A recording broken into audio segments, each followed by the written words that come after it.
Alors, je m'appelle Frédéric Pajac, je suis né en 1955 à Suresnes, dans la banlieue parisienne, et je ne sais pas ce que je suis, si je suis dessinateur ou écrivain, puisque j'utilise ces deux langages qui pour moi sont deux langages hostiles.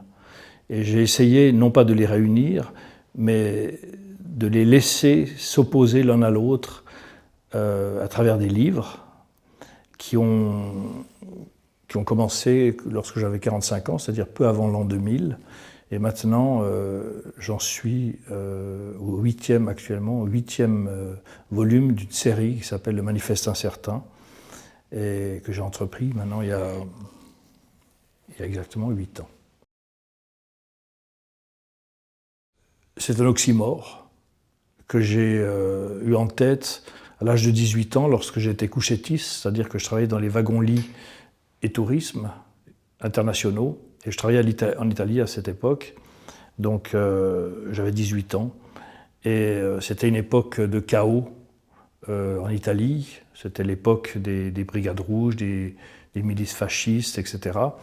Et puis c'était l'époque du couvre-feu. Et pour moi, toutes ces idéologies extrêmes qui se confrontaient, y compris le libéralisme, étaient hostiles à ce que je pensais. Et donc, m'est venu à l'esprit ce mot d'incertitude, ce mot de manifeste incertain, c'est-à-dire exprimer son incertitude par rapport non seulement aux idéologies, mais au temps. Et donc, à 18 ans, je ne savais pas ce que j'allais faire de ma vie, et j'ai attendu finalement pratiquement 58 ans avant de pouvoir entamer un livre sans fin. J'ai voulu en faire un par an. C'est très important pour moi qu'il y ait un rendez-vous annuel avec les lecteurs, parce que je pense que j'ai un public qui est fidèle, un noyau dur, que je ne le connais pas, mais je le ressens. Et j'écris pour lui. Je pense pour lui, et je pense avec lui, et j'ai la chance de le rencontrer.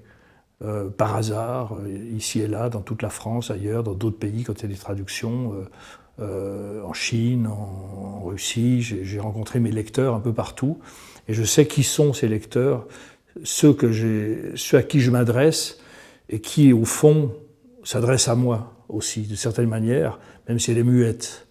Et donc, j'avais besoin de ce rendez-vous annuel. J'avais aussi besoin d'être dans une concentration, parce que de faire un livre chaque année, ça veut dire travailler dans une continuité, dans une sorte de recueillement, en fait, par rapport à cette chose particulière qui est le livre. Donc, parce qu'on se met à genoux devant son livre, devant son propre livre. Et donc, c'était important pour moi de ne pas lâcher le morceau, quoi. Je dessine pas tous les jours, des fois je dessine que pendant 2 mois dans l'année. Et les 10 mois restants, j'écris, je pense, je réfléchis, je me promène, je voyage énormément. Je vais toujours sur les lieux des auteurs ou des artistes dont je parle. Je vais en Russie, je vais en Chine, je vais partout. Je suis toujours là où un auteur ou un artiste a vécu.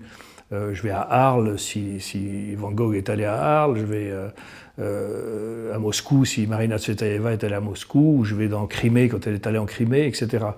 Et puis j'accumule des notes, des lectures surtout, parce que c'est évidemment des milliers de pages à lire sur un auteur. Si je fais un livre sur Van Gogh, je lis évidemment toute sa correspondance, mais je lis la plupart des biographies qui lui sont consacrées. Et je m'en détache de ces biographies parce qu'évidemment, je n'ai pas la même chose à dire sur Van Gogh que ce qui est écrit. Sinon, je m'abstiendrai. Mais je pense précisément qu'il y a autre chose à dire sur Van Gogh que ce qui a été dit jusqu'à présent. Donc, la même chose pour Walter Benjamin, la même chose pour Ezra Pound, la même chose pour Gobineau, la même chose... Bon, chaque auteur dont je parle, j'essaye aussi de dire quelque chose d'original et peut-être de plus juste. Alors ça, c'est une ambition, mais de plus juste. Et puis, les textes donc, sont des notes de travail, des notes de lecture, qui sont importantes, ça représente des centaines de pages. Et puis, les dessins. Alors, les dessins, ils naissent dans mon atelier. Ça peut être des dessins faits d'après photographie, où je me détache le plus possible de la photographie dont je suis censé faire une copie, mais enfin, je ne fais jamais une copie exactement. Et puis, il y a des dessins, ceux qui me plaisent le plus, évidemment. Enfin, il y a des dessins d'imagination, et puis il y a surtout les dessins sur le motif.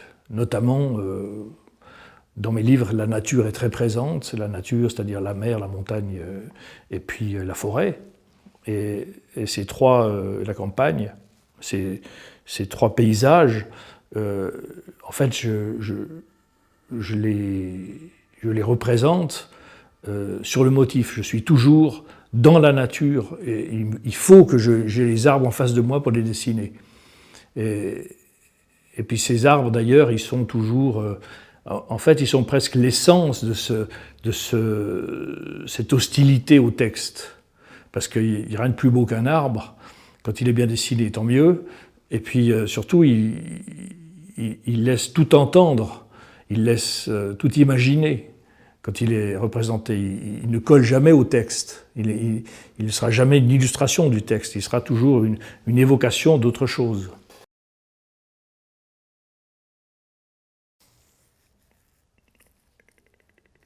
Je dirais que ce livre, qui aura bientôt une fin, sera, à mes yeux, tout dépendra de la conclusion, évidemment, mais sera, à mes yeux, une réflexion sur l'histoire avec un grand H, et d'une façon, évidemment, particulière. C'est-à-dire que je pense que personne n'aborde l'histoire de cette manière-là, de façon aussi apparemment fragmentée. Et l'histoire, c'est aussi l'histoire, c'est aussi la petite histoire. C'est-à-dire, ce qui m'intéresse, moi, c'est pas seulement, enfin, c'est surtout pas, je dirais, c'est surtout pas la vie des grands hommes la vie des vainqueurs. C'est le monde des vaincus qui m'intéresse. C'est le monde des laissés pour compte, de ce que disait Walter Benjamin, des chiffonniers. Et c'est ce monde-là que j'essaye d'exprimer à travers des figures qui aujourd'hui sont célèbres, mais qui ont été les plus malmenées qui soient. Je prends Van Gogh, qui n'a vendu qu'un tableau de son vivant. Je prends Walter Benjamin, qui n'a pratiquement pas vendu de livres. Nietzsche, qui avait 88 lecteurs.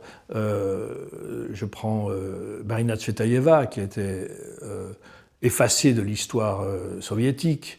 Je prends Emily Dickinson, qui n'a publié qu'une dizaine de poèmes dans des petites revues locales. Tous ces gens qui étaient des ratés, des oubliés, sont devenus finalement parmi les auteurs les plus lus au monde.